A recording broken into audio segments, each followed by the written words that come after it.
नमस्कार मित्रांनो, मी तुमचा VK. आज आपल्याला माशाची रेसिपी करायची होती. मग गेलो भेंचोत मस्तपैकी मासा घेतला. लय दिवस झाला आपला ब्लॉग नाही आला. घरी आलो मासा घेऊन. माशाला मस्तपैकी धुतलं, एकदम क्वालिटी धुवून घेतलं.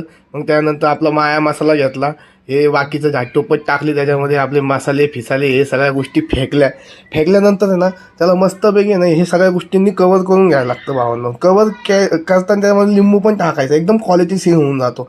मग थोड्या वेळ मॅरिनेट करायला ठेवलं. मॅरिनेट करून झाल्यानंतर मस्तपैकी पॅनवरती लसूण टाकले, मस्तपैकी इकडं रवा बिवा घेतला आणि हा माझा लुक. आणि मस्तपैकी आपला इकडं पिक्चर चालू होता, क्वालिटीवाला पिक्चर. यांच्यात आपले मासे रेडी झाले तुम्हाला खाऊन दाखवतो. असला क्वालिटी लागतो ना भावांनो.